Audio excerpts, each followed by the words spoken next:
Hello students, welcome to my YouTube channel. आज हम class 8 subject हमारा एसएसटी सोशल साइंस और एनसीईआरटी हमारी बुक है। और सब्जेक्ट जो हमारा एसएस है, इसमें 8 क्लास में हमारी 3 बुक होती हैं। आज हम बुक 6 पढ़ेंगे। चैप्टर हमारा फर्स्ट है। टॉपिक हमारा द इंडियन कॉन्स्टिट्यूशन, भारतीय संविधान। भारतीय संविधान हमारा टॉपिक है। अभी हम द इंडियन कॉन्स्टिट्यूशन की तरफ ना जाके एक डायग्राम की तरफ जाते हैं कि ये डायग्राम क्या बना रखा है। ये बच्चों फुटबॉल का ग्राउंड है। ऑलमोस्ट सभी बच्चों ने फुटबॉल के बारे में सुना है। ये क्रिकेट का ग्राउंड है, इसके बारे में सभी बच्चों ने सुना है। हो सकता है कि कुछ बच्चे एक आध बच्चा जिसको थोड़े बहुत रूल ना पता हो फुटबॉल के और क्रिकेट के। आज मैं उनको बताऊंगा कि आप फुटबॉल के रूल क्या हैं, क्रिकेट के रूल क्या हैं। उसके द्वारा ही हम अपने कॉन्स्टिट्यूशन के पास जाएंगे ताकि हमें आसानी से समझ में आ जाए कि एक गेम में क्या रूल रेगुलेशन होती है और इसी तरह हमारे कॉन्स्टिट्यूशन में क्या रूल रेगुलेशन होती है। तो फुटबॉल का ये मैदान है, दोनों साइड ये गोल करने की जगह है जहां गोलकीपर खड़े होते हैं। ये खिलाड़ी हैं। अब गोलकीपर का काम होता क्या है? गोलकीपर का काम होता है जो बॉल है उसको हाथों से पकड़ सकता है सिर्फ गोलकीपर, दोनों साइड का। बाकी सभी के सभी खिलाड़ी उस बॉल को पैर से हिट करते हैं, पैर से मारते हैं उसको। अगर बाकी खिलाड़ी भी बॉल को उठा के ग्राउंड में भागने लग जाएं तो वो फुटबॉल नहीं कहलाएगा।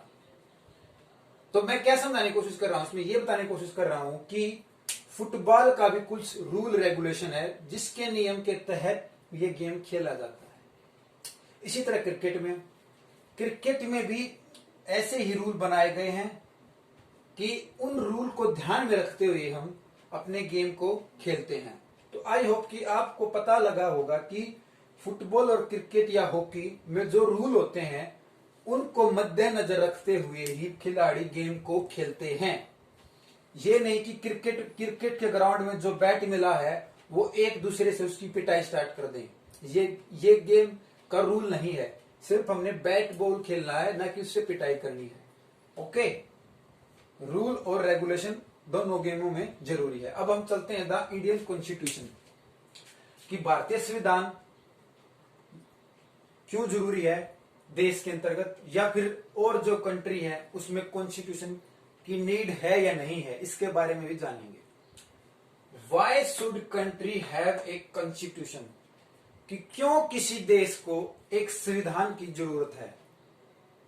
यह समझना बहुत जरूरी है कि क्यों किसी देश को संविधान की जरूरत है। सबसे पहला पॉइंट क्या है? The constitution defines the right of the citizen. जो संविधान है वो उस देश के नागरिकों के अधिकार के बारे में बताता है कि इस नागरिक के क्या क्या अधिकार हैं इस संविधान में। कि स्वतंत्रता से बोलना, राइट टू इक्वालिटी, कि उसको समानता का अधिकार है। राइट टू रिलीजन, उसको अपने धर्म चुनने का अधिकार है। राइट टू फ्रीडम, उसे स्वतंत्रता रहने का अधिकार है। तो मतलब इसमें क्या सिखाता है कॉन्स्टिट्यूशन हमें कि जो भी व्यक्ति हैं उनके कुछ राइट्स हैं जो उनको मालूम होना जरूरी है। सेकंड बात क्या हमारी, what type of government they have, कि संविधान हमें यह भी बताता है कि हमारी गवर्नमेंट किस टाइप की है, क्या काम कर सकती है। It define the power of government, कि जो भी सरकार एट प्रेजेंट है या फिर पहले प्रीवियस थी, उन सभी को उनकी शक्तियों के बारे में जानकारी कराना ही हमारा कॉन्स्टिट्यूशन है, यानी संविधान है। लास्ट क्या लिख रखी है? Constitution is the mirror of country, कि संविधान किसी देश का आईना है।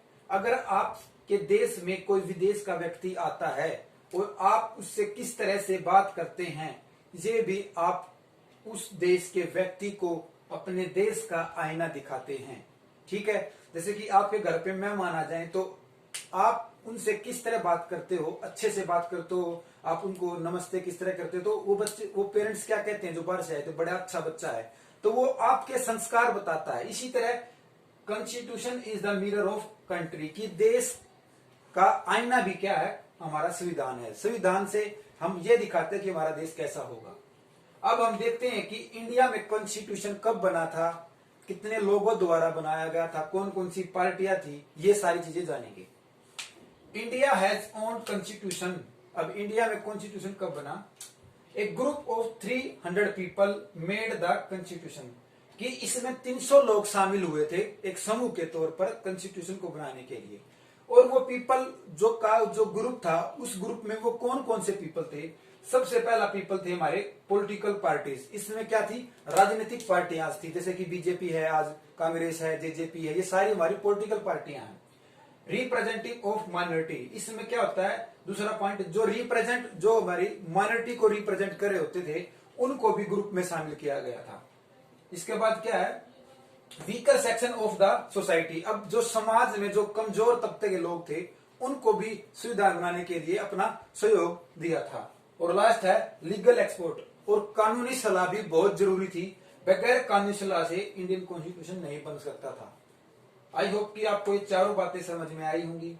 इसके बाद चलते हैं कि कॉन्स्टिट्यूशन की फर्स्ट मीटिंग कब हुई थी। 9 दिसंबर यानी 9 दिसंबर 1946 में फर्स्ट मीटिंग हुई थी कि हमें संविधान बनाना है। जैसे कि मीटिंग कब होती है? जैसे कि हमारे स्कूल में जब प्रिंसिपल मैम बोलती है कि सभी टीचरों बुलाओ, मीटिंग है, तो इसी तरह कॉन्स्टिट्यूशन बनाने के लिए उन सभी लोगों को बुलाया गया था। और वो मीटिंग कब हुई थी? 9 दिसंबर 1946। अब मीटिंग तो होगी, वो पता नहीं मीटिंग कितने लंबे समय चली। ये इनका जो पीरियड था बहुत लंबा चला, और ये कंप्लीट इट्स वर्क, उस कॉन्स्टिट्यूशन पर पूरा काम कंप्लीट कब हुआ था? 26 नवंबर 1949। अभी इस पे काम पूरा हुआ है, अभी ये बन के तैयार नहीं हुआ था, लेकिन इस पे इसकी एक फाइल तैयार हो गई थी, इसकी एक बुक बनकर तैयार हो गई थी कि संविधान को कंप्लीट कर दिया है हमने। अब आगे देखते हैं इम्प्लीमेंट। ये है बहुत मेन बात की क्या, कि इम्प्लीमेंट कब हुआ था? 26 जन 1950, कि 26 जनवरी 1950 को हमारा संविधान बनके तैयार हुआ था और लागू हुआ था। आई होप कि आप सभी को ये समझ में आया है। आगे चल के हम ये देखेंगे कौन कौन सी कंट्रियों में संविधान है, कौन कौन सी कंट्रियों में संविधान नहीं है। धन्यवाद।